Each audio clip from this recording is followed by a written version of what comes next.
प्यारे मित्रों, जन्मों जन्मों से हमारा मन चलता रहता है। तो जब हमारा मन चलता रहता है तो शुरुआत में जब हम ध्यान करते हैं तो ध्यान के दौरान प्रक्रिया करनी भी पड़ती है और प्रक्रिया छोड़नी भी पड़ती है। प्रक्रिया करना जो आप एक्टिव फेस करते हो, वैसे तो हम इसको लिख के भी डाल देंगे क्योंकि बहुत ज़्यादा है तो समय भी उतना नहीं है। तो जो प्रक्रिया करनी पड़ती है एक्टिव फेज़ में आप क्या करते हो? एक्टिव फेज़ में आप देखो कि कुछ भी आप करते हो, आप सांस को देखते हो, विचार को देखते हो, एक चुनाव करते हो, पहले उसको देखते हो। मतलब सांस को देख रहे हो, सांस का चुनाव कर रहे हो, मतलब आपका ध्यान कहीं और नहीं जाने दे रहे हो, सांस पे ही जा रहा है। जब विचार को देखते हो तो आपका ध्यान विचार पे ही जा रहा है, भाव को देख रहे हो तो भाव पे ही जा रहा है, मतलब अदर कहीं नहीं जा रहा है। दूसरा पैसिव फेज़ होता है। पैसिव फेज़ में आप क्यों करते हो? समग्र छोड़ देते हो अपने आप को।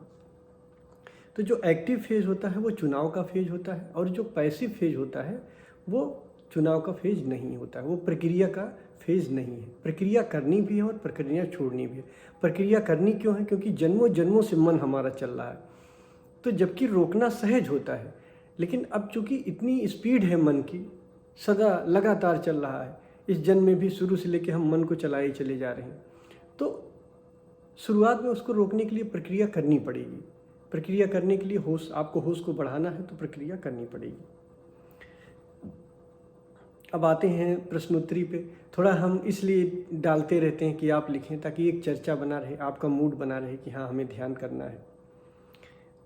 पूजा का सबसे पहले है, पूजा ने लिखा है, गुरुदेव के चरणों में कोट कोट प्रणाम। गुरुदेव, जो पहले सत्य था, मध्य में सत्य है और अंत में सत्य बचेगा, उसी को हम सत्य कहते हैं।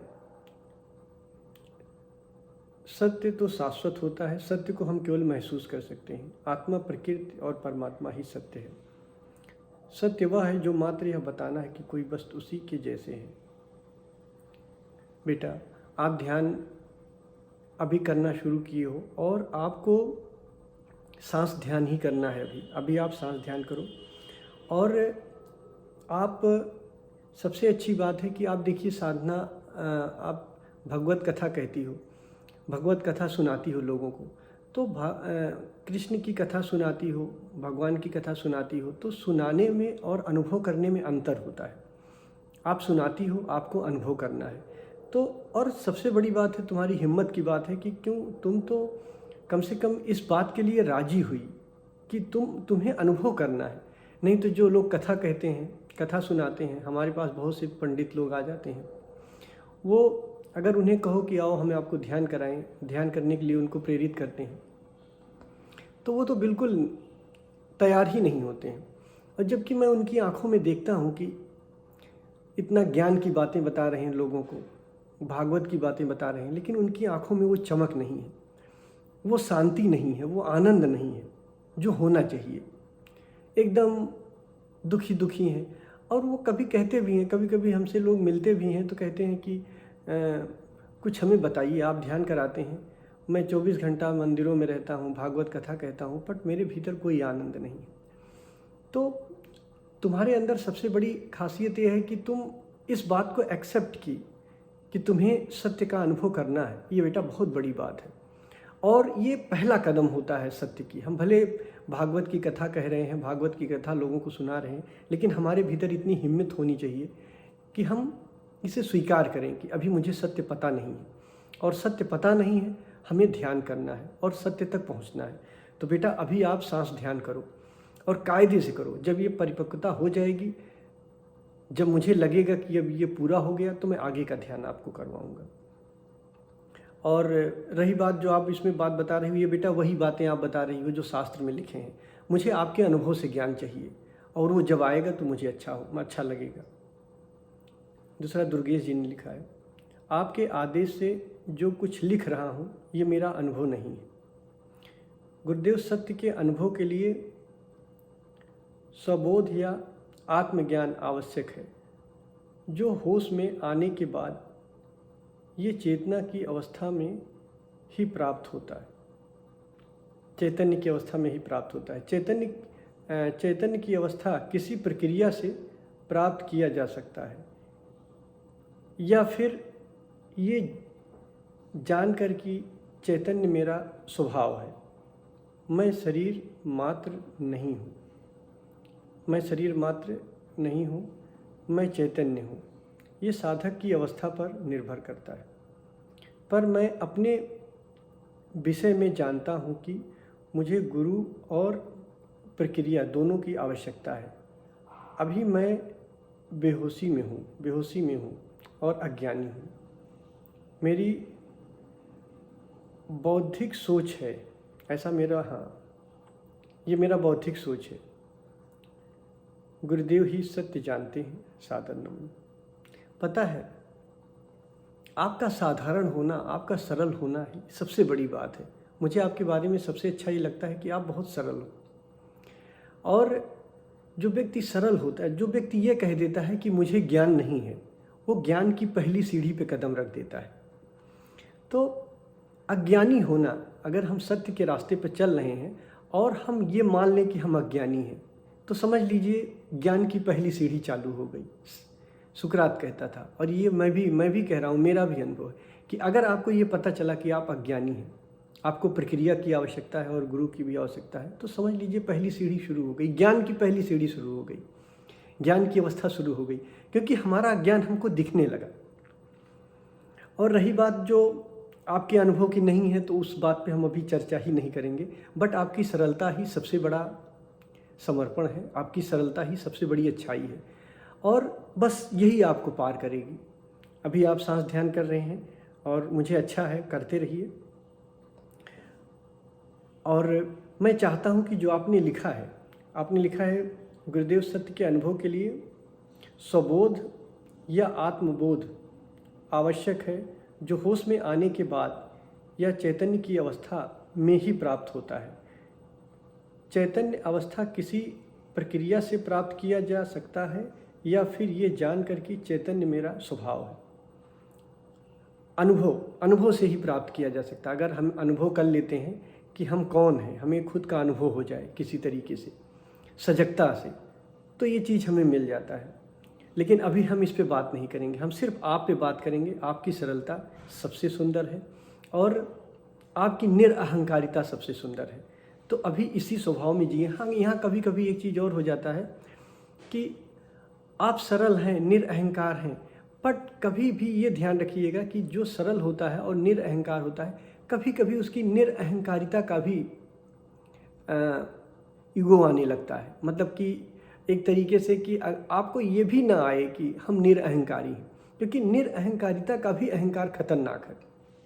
तो अगर कभी अचेतन से उठे कि क्योंकि आप सरल हो, आप शांत हो, ये आपको पता है, खुद जानते हो, कहीं अगर आपको ये महसूस हुआ, हमारा अचेतन, हमारा मन यहाँ ये चालाकी भी कर जाता है कि हम कितने निरअहंकार हैं, कितने अच्छे हैं, तो वो भी एक खतरा होने लगता है।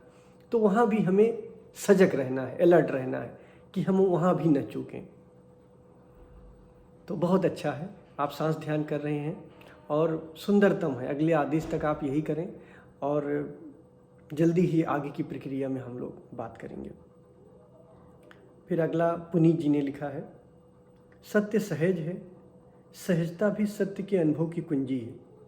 यदि व्यक्ति के लिए होश प्रक्रिया न होकर सहज हो, तो प्रक्रिया की कोई आवश्यकता नहीं है और वह सत्य का अनुभव कर सकता। बिल्कुल सही बात है, आपने गलत नहीं लिखा है।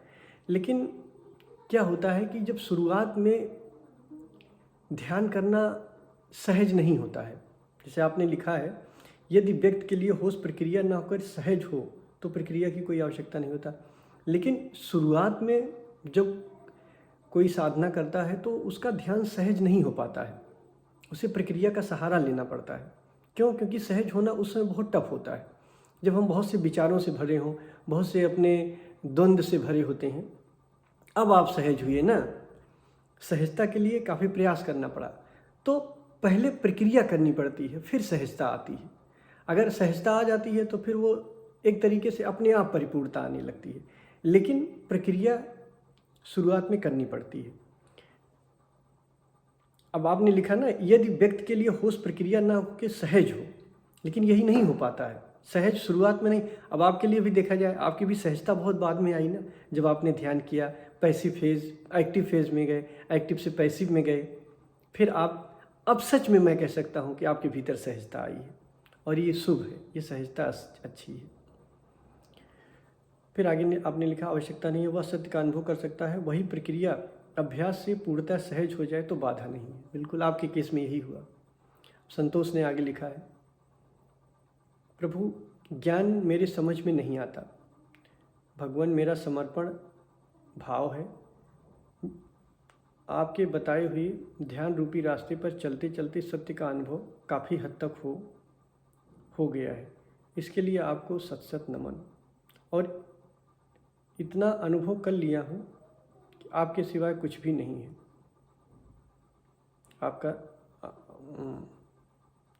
आप ही सत्य हैं। संतोष भक्ति प्रवृत्ति के हैं, भक्त मार्गी हैं, तो जो भक्त मार्गी होता है उससे ज्ञान की बात करना ही बेकार है। हृदय से काम करो और अपने आप को मिटाते जाओ। परमात्मा के रास्ते में गुरु को गुरु मानते हो या परमात्मा किसी को भी आप मानते हो, तो आप अपने आप को छोड़ते चले जाओ, उस पर छोड़ते चले जाओ। लेकिन ध्यान रखना, ध्यान को कभी मत छोड़ना, ध्यान भी आपको करना है और छोड़ते चले जाओ, उसी पे डालते चले जाओ। जो है जैसा है सब वही है।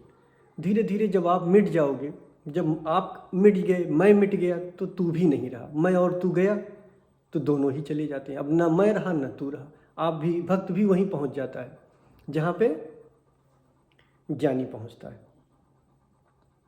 आगे अंकु ने लिखा है, अंकु, गुरुजी प्रणाम। गुरुजी, अब तक के अनुभव के अनुसार मैं जो समझा हूँ कि आप किसी भी चीज़ को दिल से चाहते हो तो मेहनत करनी पड़ेगी, ये बात सही है। देखो, एक हम छोटी चीज़ भी अगर लेते हैं, छोटी सी छोटी चीज़ खरीदते हैं, कुछ भी लेते हैं, तो हमें कीमत चुकानी पड़ती है। तो परमात्मा तो बहुत बहुत बड़ी चीज़ है, तो उसके लिए तो हमें बहुत बड़ी कीमत चुकानी पड़ती है। और कौन सी कीमत है? वो मेरा अहंकार है। हम जिसे पाल पोस के बहुत बड़ा करते हैं, जीवन भर बड़ा किए रहते हैं, उसी को ही दांव पे लगाना पड़ता है। तो परमात्मा के लिए मुझे खुद को ही कुर्बान करना पड़ता है। कबीर कहते नहीं है, जो घर फूंको अपना ता घर मेरे, मतलब जो अपना घर जलाने के लिए राजी हो मेरे साथ चले। तो मतलब अहंकार की कीमत चुकानी पड़ती है सत्य को जानने के लिए, परमात्मा को जानने के लिए। आप किसी भी चीज़ को दिल से चाहो तो मेहनत करनी पड़ेगी। और अगर आप ईश्वर को, अपने को जानना चाहो, तो आपके लिए गुरु जी का बताया गया ध्यान जरूरी है। ध्यान से अनुभव कर अपने आप जान सकते, अपने आप को जान सकते हो। और अनुभव भी बहुत हुए। एक समय ऐसा भी आता है ध्यान अपने आप ही होता है, करना नहीं पड़ता है। मेरे अनुसार यही विरोधाभास है। देखो, ध्यान अपने आप होता है, पहले ध्यान करना पड़ता है, फिर ध्यान होना अपने आप होने लगता है। एक्टिव फेज में हमें ध्यान करना पड़ता है, थोड़ा प्रयास करना पड़ता है, और पैसिव फेज में अपने आप ध्यान होने लगता है। तो ठीक है। अमिता ने लिखा है,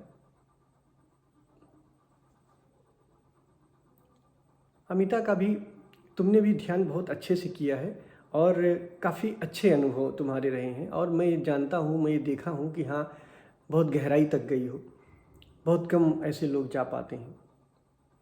मेरे अनुभव के आधार पर सत्य के अनुभव की कोई प्रक्रिया नहीं होती। जब ध्यान शुरू किया, या तो पहला अनुभव हुआ, जब ध्यान शुरू किया था, हाँ, तो पहला अनुभव हुआ, फिर ऐसा लगा पता नहीं क्या हो गया। ध्यान में बैठने पर लगने लगा रोज तुम्हारे थोड़ा सा अक्षर से, हाँ, रोज ही अनुभव हो रहा। पर जैसे जैसे ध्यान बढ़ने लगा तो समझ में आने लगा, अनुभव चाहने से अनुभव नहीं होता है। और ये मेरा सिर्फ मत है, और अनुभवों को भी मैंने विचार की तरह देखने लगी। हाँ, ये तुम उसकी बात कर रही हो जब तुम्हें किसी और चीज़ के अनुभव होते हैं। जैसे देखो, अनुभव के बारे में अभी आप समझो बेटा, जैसे एक होता है चैतन्य का अनुभव, कि मतलब जो चेतना है, जो सबको देख रहा है, हमारे भीतर जो सबको देख रहा है, जो चैतन्य है, वो चैतन्य अपना अनुभव करे। एक होता है कि कुछ अलग अनुभव, जैसे लाइट का दिख जाना, या तारों का दिख जाना, या कोई प्रकाश का दिख जाना, कुछ चीज़ों का दिख जाना, ये अलग अनुभव है। और ये अनुभव बहुत महत्वपूर्ण नहीं होता है। हम कुछ देखने लगते हैं, हम कुछ चीज़ों को देखने लगते हैं, तो ये बहुत महत्व के अनुभव नहीं होते हैं। तो एक होता है चैतन्य अपना। अब जब चैतन्य अपना अनुभव करता है, देखो आप देखती चली गई, आप विचार को देखी, भाव को देखी, देखती चली गई, देखती चली गई, एक दिन ऐसा आता है सब खो जाता है ना, वो रह जाता है जो सबको देख रहा है। अब उसका अनुभव कौन करेगा? तो वो स्वयं का अनुभव करता है। तो वो अनुभव जब होने लगे तो वो बड़ा महत्वपूर्ण अनुभव होता है। अब तुमने लिखा है मेरे अनुभव के आधार पर सत्य के अनुभव की कोई प्रक्रिया नहीं होती। सत्य के अनुभव की प्रक्रिया बेटा डायरेक्ट नहीं होती है, लेकिन तुम्हें ध्यान के लिए प्रक्रिया करनी पड़ेगी। सत्य के अनुभव के लिए तुम्हें ध्यान करना पड़ेगा, ध्यान के लिए तुम्हें प्रक्रिया करनी पड़ेगी। अब प्रक्रिया, पहले प्रक्रिया ही तो करोगी। एक्टिव फेज में आप बेटा प्रक्रिया ही करती हो, ठीक, कोई प्रक्रिया नहीं होती। ठीक, जब ध्यान शुरू किया था तो पहला अनुभव हुआ, फिर ऐसा लगा पता नहीं क्या हो गया, ध्यान में बैठने पर लगने लगा रोज हो। अच्छा हाँ, तुमने ऐसा सोचा कि जब तुम ध्यान में बैठने लगी तो तुम इस उम्मीद में पड़ गई कि वो अनुभव रोज हो, क्योंकि एक लालच पैदा होती है। तो ये तुमने अच्छा किया कि उस लालच को भी देखा और वो जो अनुभव हो रहे थे वो भी देखा। जैसे तुमने तारों का अनुभव तुम्हें हुआ, या कोई प्रकाश का अनुभव हुआ, तुमने प्रकाश का अनुभव देखा, तारों का अनुभव, जो कुछ भी तुम्हें अनुभव हुआ, तो फिर तुम्हारे भीतर एक लालच पैदा हुई। अगर ये लालच पैदा हुई कि अनुभव रोज हो, तो इसको भी देखना है। जो तुम्हारे अनुभव हो रहे हैं उसको भी तुम्हें देखना है, और ये तुमने देखा, ये अच्छा है।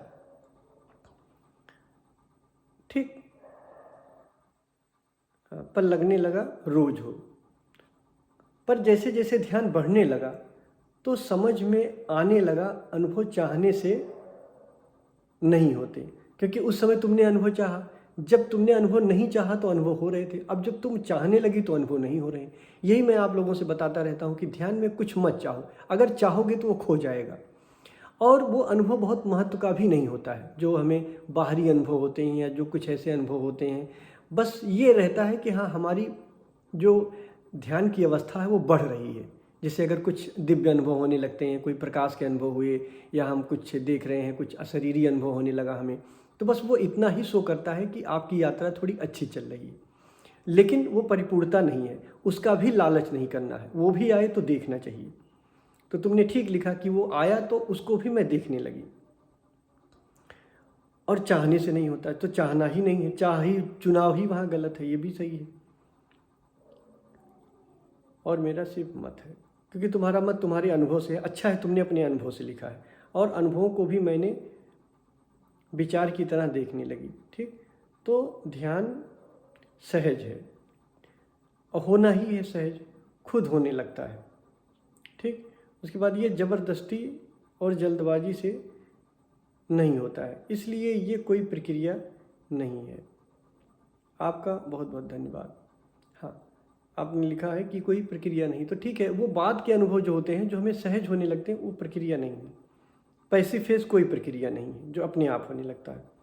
आपका बहुत बहुत धन्यवाद फिर से हमारा मार्गदर्शन करने के लिए। फिर से क्या बात है, ये क्यों लिखा है फिर से? हम मार्गदर्शन तो तुम्हारा बेटा हमेशा से हम कर रहे हैं। ठीक है, फिर से हमारा मार्गदर्शन करने के लिए और इस ग्रुप का निर्माण करने के लिए। ग्रुप की कोई वैसे आवश्यकता नहीं थी, आप लोग ध्यान कर रहे थे, लेकिन ठीक है, अगर ग्रुप बन गया है तो आप लोग ध्यान कर रहे हो। आप लोग का बहुत आप लोग चाहते थे कि बन जाए, तो ग्रुप मैंने बना दिया। ग्रुप के लिए मैं राज़ी हो गया। बट बेटा, तुम सच अगर समझो तो जो तुम जब देखती हो, जो तुम्हारे भीतर साक्षी है, जो चैतन्य है, जो चेतना है, वो अलग नहीं है, वही मैं हूँ। यहाँ मेरा शरीर है, मैं दूर हूँ, तुमसे बात कर रहा हूँ, लेकिन तुम्हारे भीतर अगर वो देखा जाए तो वो जो साक्षी है, जिसे तुम साक्षी कहती हो या कलेक्टिव कॉन्शियसनेस कहती हो, तो वो और मैं अलग अलग नहीं हूँ, हम दोनों एक हैं। तो जब हम दोनों एक हैं तो फिर से मार्गदर्शन की कोई मतलब ही नहीं। मार्गदर्शन तो हम तुम्हें देते ही रहते हैं। अब तरीके अलग अलग होते हैं, माध्यम अलग अलग होता है ना। तो हमने कभी नहीं छोड़ा, आप लोग से हमेशा हम टच में रहे। आगे है मिश्रा जी का। मिश्रा जी भी भक्ति मार्गी हैं और ज्ञान मार्गी भी हैं, ज्ञान और भक्ति के संगम है, अच्छी बात है। भगवान, वैसे तो मेरा भक्ति और समर्पण मार्ग है। देखो, आप मार्ग आपका तो अच्छा है, समर्पण और भक्ति मार्ग है, लेकिन आप सबसे मैं कहना चाहता हूँ अपना मार्ग पहले से डिसाइड मत करो, ध्यान करो। ध्यान करने के बाद आपके भीतर जो भी पैदा हो, भक्ति हो, समर्पण हो, ज्ञान हो, सारे मार्ग जो भी पैदा हो उसी से चलो। आप अपना डिसाइड नहीं करना है। वैसे तो मेरा भक्ति और समर्पण मार्ग है, तो इसलिए ज्ञान उतना तो मुझे नहीं आता, परंतु जो आपके द्वारा सुना और जाना है उसके अनुभव से मुझे लगता है कि जब तक मेरा मन चाहे, हाँ लिखा है आपने, जब तक मेरा मन नचाए नचाए रहेगा, जहाँ तक अहंकार है तब तक प्रक्रिया की ज़रूरत है, और जब मैं शून्य हो जाऊँ तब प्रक्रिया की ज़रूरत नहीं है। आप उत्तर के बहुत करीब हैं। आपके लिए क्लैपिंग होनी चाहिए, तालियां होनी चाहिए। ये सही लिखा है इन्होंने कि जब तक हम अहंकार में हैं, जब तक हम मन में हैं, हम विचारों में हैं, यानी कि तब तक हमारे लिए प्रक्रिया की ज़रूरत है, यानी ध्यान की ज़रूरत है। ध्यान एक नाव की तरह है। जब आप नाव में बैठते हो और नाव में बैठ के आप नदी पार कर जाते हो, तो नदी जब पार कर जाते हो तो जब दूसरे छोर पे जाते हो तो वहाँ पे उस नाव को छोड़ देना होता है। एक साधन है, साध्य नहीं है। तो जहाँ तक प्रक्रिया की ज़रूरत है, जहाँ तक ईगो है, अहंकार है, तहाँ तक प्रक्रिया की ज़रूरत है। जहाँ अहंकार खत्म होता है वहाँ प्रक्रिया की जरूरत। पैसिव फेज में अहंकार मिट जाता है अगर आप ध्यान दो तो। जब मेरा मन जब तक नचाता रहता है, मन नचाता रहता है, तो इसको ब्रेक करने के लिए आप इसको देखते हो, उस समय एनर्जी लगती है, एक्टिव फेज में आप जाते हो। अहंकार है तब तक प्रक्रिया की ज़रूरत है, और जब मैं शून्य हो जाऊँ तब प्रक्रिया की ज़रूरत नहीं है। आगे आपने लिखा है, भगवान रही बात विरोधाभास की, तो जैसे आपने, हाँ, जैसे आप मनुष्य के छोर से बोलते हैं तो बात अलग लगती है पर जब आप परमात्मा छोर से बोलते हैं तो दोनों में ज़मीन और आसमान का अंतर रहता है। परंतु आप तो एक ही हैं ना भगवान, इसलिए कोई भी विरोधाभास नहीं है, बस समझने का फेर है। बहुत सही। देखो ये सत्य बात है। जब कोई बुद्ध होता है तो उसके जो दो छोर होते हैं। एक होता है पहला, जहाँ एक मनुष्य का छोर होता है जहाँ पे वो मौजूद है। एक होता है कि दूसरा छोर, जहाँ पे आप जब नदी पार कर जाते हो तो दूसरा छोर होता है। तो पहला और दूसरा छोर दोनों उस बुद्धत्व में होता है। तो जब वो पहले छोर से, मनुष्य के छोर से बोलेगा तो प्रक्रिया में रहेगा, और जब दूसरे छोर से बोलेगा तो बात अलग। पहले छोर पे क्या रहेगा? पहले छोर पे रहेगा करो, अहंकार को ख़त्म करो, अहंकार ख़त्म करने के लिए प्रक्रिया की ज़रूरत है। और जब दूसरे छोर पे चला जाएगा तो कहेगा सब छोड़ दो, कुछ भी नहीं करना है, इन सब के पार निकलो। जैसे अष्टावक्र बोलते हैं कि सब कुछ तुम मुक्त हो ही, तुम्हें कुछ करना ही नहीं है, तुम प्रक्रिया के बाहर हो, कोई प्रक्रिया नहीं करनी है। पतंजलि, भगवान बुद्ध तो पहले ही छोर पे बोले हैं, दूसरे छोर पे बोले ही नहीं। उन्होंने बोला कि बस तुम्हें करना है, कर करके किसी तरह शून्य हो जाओ, बस शून्य पे उन्होंने छोड़ दिया। तो प्रक्रिया करनी भी है और प्रक्रिया छोड़नी भी है। तो पहले कदम पे प्रक्रिया करनी है और दूसरे कदम पे प्रक्रिया छोड़नी है, तो ये सही है। और विरोधाभास भी नहीं है, क्योंकि एक ही सिक्के के दो पहलू हैं, प्रक्रिया करनी भी है और प्रक्रिया छोड़नी भी है। कुछ बुद्ध बोलते हैं कि प्रक्रिया करनी है, और बुद्धों का एक समूह बोलता है प्रक्रिया छोड़नी है। बट अब इसमें कभी कभी ये हो जाता है कि कुछ ऐसे बुद्ध होते हैं जो पहला छोर बोलते ही नहीं, दूसरे छोर पे ही बात करते हैं कि प्रक्रिया छोड़नी ही है। अब ऐसा नहीं कि वो प्रक्रिया नहीं किए हैं, वो या तो पूर्व जन्मों में प्रक्रिया किए हैं या बचपना अवस्था में प्रक्रिया किए हैं, अलग अलग समय में प्रक्रिया जरूर किए हैं। बिना प्रक्रिया किए प्रक्रिया छोड़ोगे कैसे? और बहुत से साधक क्या कहते हैं कि जब छोड़ना है, मुझे प्रक्रिया एक तरीके से आगे छोड़ना है, तो मैं प्रक्रिया करूं ही क्यों? तो ये तो और ख़तरनाक हो जाता है। भाई प्रक्रिया करना ही करना है, ये तो और आलसी बने बैठे हैं कि अब मुझे छोड़ना है तो मैं करूं ही क्यों। तो ऐसे लोगों को कोई ध्यान करा भी नहीं पाएगा, मतलब इनको तो असंभव है कि इनको ध्यान करा पाओ, ये तो बस आलसी बैठे हुए हैं। अब अष्टावक्र से अगर देखा जाए तो बहुत कम लोग मुक्त हो पाए, कोई एक जनक, वो भी जनक की भी प्रक्रिया पहले। जनक कई सालों तक राजाओं को बुला के, अब दरबार में बुला के बुद्धों को और पंडितों को प्रक्रिया करते रहते थे, अहंकार शून्यता करने का प्रयास लगातार करते रहते थे। वो सब चीज़ नहीं दिखाई दिया, जनक का, और जनक का मुक्त होना 1 सेकंड में दिखाई दिया। तो उनकी प्रक्रिया पूरी हो गई थी। जब आपका एक्टिव फेज पूरा हो जाएगा तो अपने आप पैसिव फेज में चले जाओगे। जहाँ प्रक्रिया पूरी हुई वहाँ दूसरे फेज में आप चले जाओगे। तो प्रक्रिया करनी भी पड़ती है और छोड़नी भी पड़ती है, ध्यान रखना इसके लिए। अवस्थावक्र बहुत कम लोग को मुक्त करा पाए, क्योंकि समझ में ही नहीं आती बात, और जो समझ में जिनको आती है वो भी बैठे रहते हैं कि छोड़ दो, कुछ करो ही मत, तुम जहाँ हो वहाँ मुक्त हो, ध्यान बाधा है, आत्मा परमात्मा सब कुछ बाधा, सब कुछ। बात वो भी सही कहते हैं, बात गलत नहीं कहते हैं, लेकिन वो दूसरे छोर की बात होती है। पहला छोर उन्होंने पूरा कर लिया, पहला छोर पूरा कर लिया, पहले छोर पे बोलते नहीं। या तो पहला छोर उन्होंने तब पूरा किया जब बहुत छोटे थे, उनको याद ही नहीं है, या पिछले जन्मों में पूरा किया, तो खुद तो पूरा कर लिए। लेकिन आपको दोनों छोर की बातें होंगी, तभी आपके कल्याण की होंगी। जैसे कृष्ण दोनों छोर की बात करते हैं। सांख्य योग में कृष्ण कहते हैं कुछ भी नहीं करना, कर्म और भक्ति में कहते हैं कि सब कुछ करना है। अलग अलग प्रक्रिया होती है।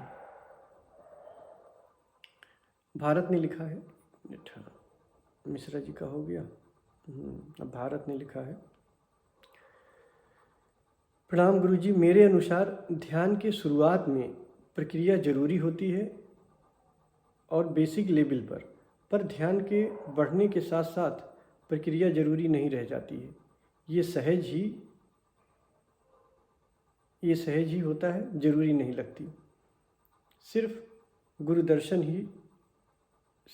गुरु मार्गदर्शन ही जरूरी लगता है, उनका सानिध्य आवश्यक लगता है।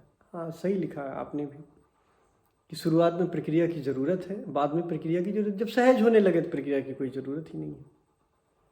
एक नाम है NKS, मैं ये नहीं जान पा रहा हूँ किसका है, NKS लिखा है इन्होंने। गुरुदेव, दोनों ही प्रकार के वर की मंजिल एक ही है, सत्य का अनुभव। बिना प्रक्रिया वाले अंदरूनी रूहानी सफ़र कर स्वयं ही चलकर रास्ते की खोज कर लेते हैं। लग रहा है आप रूहानी सफ़र पे गए हैं। बिना प्रक्रिया वाले अंदरूनी रूहानी सफ़र पर स्वयं ही चलकर रास्ते की खोज कर लेते हैं और प्रक्रिया वाले प्रक्रिया के माध्यम से सत्य का अनुभव कर लेते हैं। धन्यवाद गुरुदेव। अभी आप कौन सा ध्यान कर रहे हैं? आपको अभी आप या तो विचार ध्यान करिए, विचार ध्यान बेसिक, या विचार ध्यान डीप पे डीप भी करिए, ठीक है। दोनों ही प्रकार के वर्ग की मंजिल एक है, सत्य का अनुभव। ये बात तो सही है। ये दोनों ही प्रकार का जो वर्ग है ये बेटा अलग अलग नहीं है, ये दोनों ही वर्ग। अगर इसमें देखो, एक बात यहाँ मैं और बता दूं कि अगर हम ये मान के बैठ जाएं कि प्रक्रिया से ही परमात्मा मिलता है, सिर्फ प्रक्रिया से ही, तो ये बड़ा खतरनाक हो जाएगा, वो कभी भी मिलेगा नहीं। बुद्ध, आपने सुना होगा कि भगवान बुद्ध महावीर ये 14 साल 12 साल तक भटकते रहे, घोर तपस्या करते रहे, और उसके बाद ये मुक्त हुए। तो कभी आपके दिमाग में आया कि ये जो 12-14 साल ये भटकते रहे, ये जो तपस्या करते रहे, तपस्या में क्या करते रहे? ये कभी दिमाग में आपके आया? ये एक्टिव फेज ही कर रहे थे, प्रक्रिया ही कर रहे थे, और वो प्रक्रिया ही महत्वपूर्ण, वो प्रक्रिया भी महत्वपूर्ण है। ये जान लो, ध्यान की जितनी विधियां दुनिया में हैं सब थकाने की विधियां हैं। आपको देखो, आपके अनंत, आपकी ऊर्जा इतनी है, इतनी अनंत है कि आप थकते नहीं हो। तो विधियों से ये बहुत जल्दी आप थक जाते हो और थक के आप छोड़ देते हो। तो जब विधियों से आप थक जाते हो तो थक के आप तुरंत पैसिव फेज में चले जाते हो, जहाँ परमात्मा पैसिव फेज में ही मिलता है, स्वयं का अनुभव पैसिव फेज में ही मिलता है। लेकिन ये जो थकाने की प्रक्रिया है ये बहुत ज़रूरी है।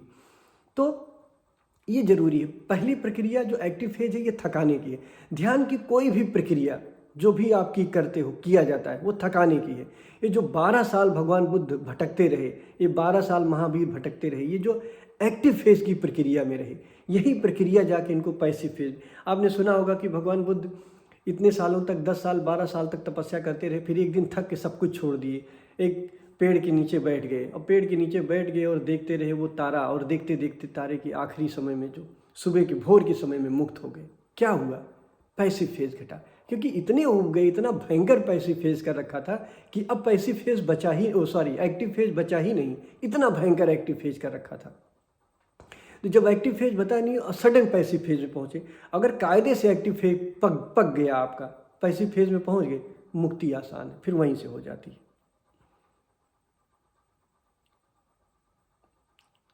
बिना प्रक्रिया वाले हाँ, लिखा है गुरुदेव, दोनों ही प्रकार की मंजिल एक ही है, सत्य का अनुभव। बिना प्रक्रिया वाले अंदरूनी रूहानी सफ़र पर स्वयं ही चलकर रास्ते की खोज कर लेते हैं।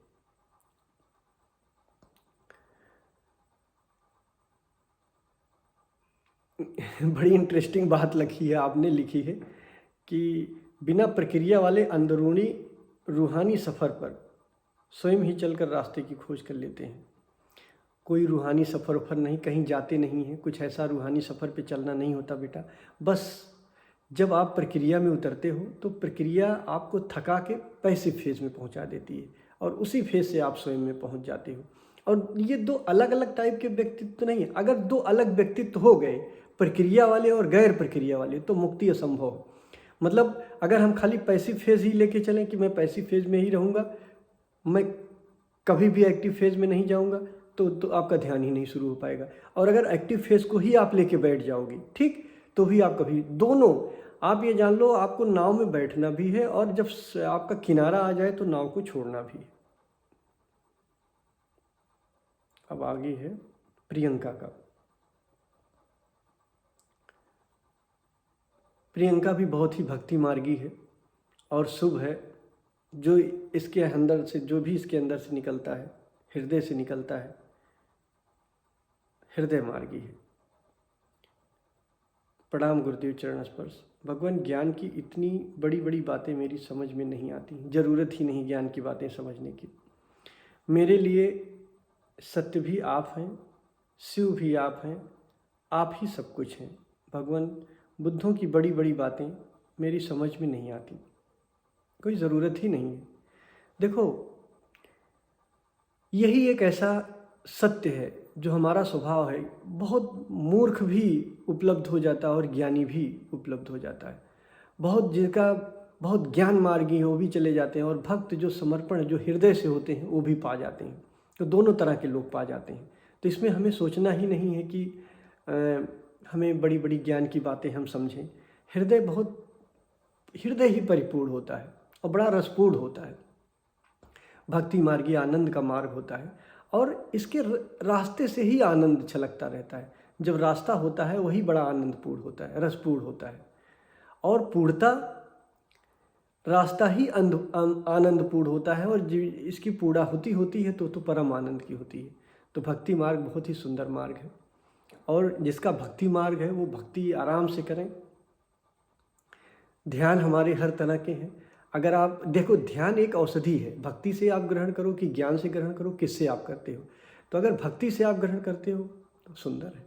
आप ध्यान करोगे, जो भी आपके भीतर उठेगा उठता चला जाएगा। आनंद हो के भजन गाओ, नाचो, कोई दिक्कत नहीं। तुम्हारा स्वभाव, तुम्हारा हृदय मीरा जैसा है और अच्छा है। प्रेम समर्पण मार्ग बहुत सुंदर मार्ग, स्वयं को मिटाने का, अच्छा है। और आप बराबर ध्यान करती रहें। आपने फिर लिखा है, मुझे आपके बताए हुए मार्ग पर चलना है। आप ही अनंत हो, आप ही आदि हो। मेरी इस जीवन रूपी नैया आप ही उद्धार करो। छोड़ दो, अपने आप को छोड़ दो बेटा, समर्पण करो और पूरा छोड़ दो, और सतत सत्य के रास्ते पे चलो। और जब हम समर्पण होते हैं तो हमें ध्यान रखना चाहिए कि हम पूरे पूरे समर्पण हो, पूरे पूरे अपने आप को छोड़ दें। हम जब पूरा पूरा छोड़ देते हैं सत्य के रास्ते पे, तो बहुत सारी चीज़ें अपने आप मिट जाती हैं। भक्त बहुत ही निश्चल होता है, हृदय से बोलता है और हृदय पूर्ण होता है और सहज होता है।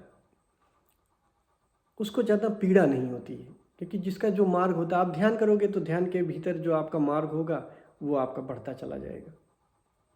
तो आप ध्यान करो। वैसे भी भक्तों के लिए बस खाली ध्यान है, और ध्यान से जो आनंद पैदा होता है उसमें नाचना है। तो बस यही करना है आपको। अभी आयुषी जी से आयुषी जी का मार्ग आपने डाला है कि जो आपने बातें बताई हैं, तो आपके देखिए, आपके हिसाब से आपका संदेह मार्ग है। संदेह यानी ज्ञान मार्ग होता है। ज्ञान मार्ग भी शुभ है। देखो, मार्ग पे हमें चिंता नहीं करना है, आपको मार्ग पे चिंता नहीं करना है।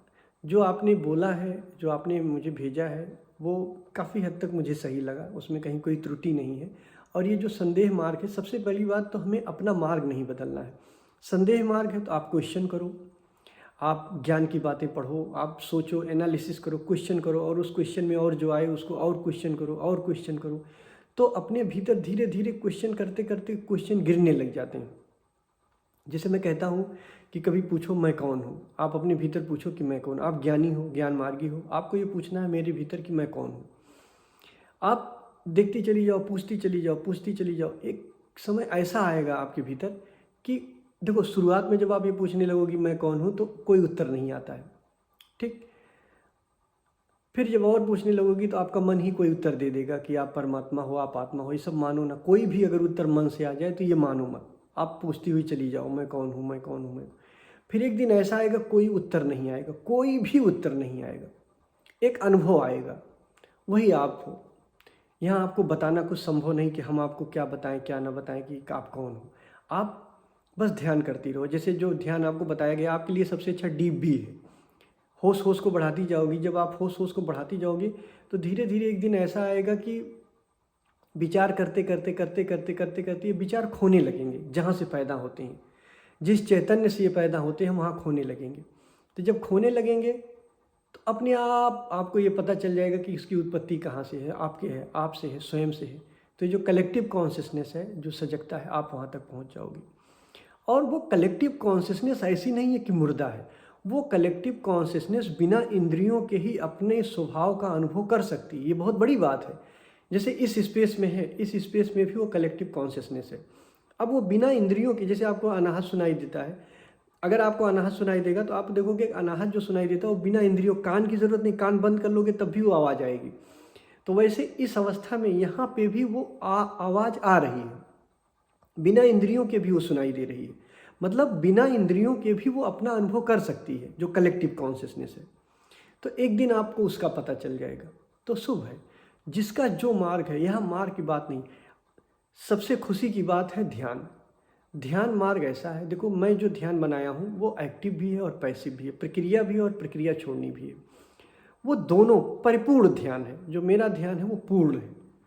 तो आप ध्यान करो और ध्यान के दौरान जो जो अवस्था आती जाए, जैसे जैसे आपका होश बढ़ता जाएगा अवस्था आपकी बदलती जाएगी। तो उस हिसाब से आपको चलना है। और जिनका ज्ञान मार्ग है, ज्ञान मार्ग का मतलब होता है संदेह का मार्ग। जैसे अर्जुन का मार्ग था, भगवान कृष्ण ने पूछता गया पूछता गया पूछता गया, कृष्ण बताते गए बताते गए बताते गए, अंत में अर्जुन कहता कि अब मेरा संदेह मिटा। तो जब जैसे आप ध्यान करती रहोगी तो ध्यान के दौरान जब आपके भीतर होश डेवलप होगा तो उसी होश में एक दिन आएगा, जब होश डेवलप होगा उसी होश में आएगा कि वो सब खो गया। फिर वो होश जब रह जाएगा, शुद्ध होश रह गया, तो वही होश जो कलेक्टिव कॉन्शियसनेस है सिर्फ वही रह गया है, तो वो अपना अनुभव कर सकता है। तो वहाँ पे पूर्णता होगी। तो और जो प्रक्रिया है, कुछ जो बातें हैं वो मैंने लिख दिया है, आप पढ़ लीजिएगा, ऊपर मैं डाल दे रहा हूँ। और आप लोगों से इसमें आप सब जुड़े हो। सबसे बड़ी बात है, मैं इसलिए प्रश्न वगैरह कभी डालता रहता हूँ कि थोड़ा सा इसका माहौल बना रहे। आप भी देखो, आप भी ध्यान करो, एक माहौल में रहोगे, जब उस तरह के विचार होंगे तो आप वो करते रहोगे। क्योंकि शुरुआत में हमें ध्यान के लिए भी कुछ विचार की आवश्यकता होती है, कुछ भाव की आवश्यकता होती है, उस तरह के माहौल की आवश्यकता होती है। तो हम एक माहौल बनाए रहते हैं कि आप इस तरह की बातें हो, सोचो, ज़रूरी है आपके लिए। तो मेरे ख्याल से आज अपनी बात यहीं से ख़त्म करते हैं। और अगर और भी कुछ बातें होंगी तो पूछते रहना, मेन ध्यान करते रहो। और एक बार आप लोग अगर हो सके तो एक बार आप लोग डाल दो कि कौन से कौन मतलब आप लोग क्या क्या ध्यान कर रहे हो, उस ध्यान में कोई प्रॉब्लम आ रही हो, कुछ दिक्कत हो रही हो। वैसे अब तो 2 साल हो गया, 2.5 साल हो गया, तो बहुत लोग को तो प्रॉब्लम नहीं आएगी, ध्यान सहजता हो गई है, सहज होते आप जा रहे हो। बट फिर भी कौन सा ध्यान कर रहे हो, किस ध्यान पे, इस पे हम चर्चा आगे भी करेंगे आपके ध्यान के बारे में। तो आज इतना ही, धन्यवाद।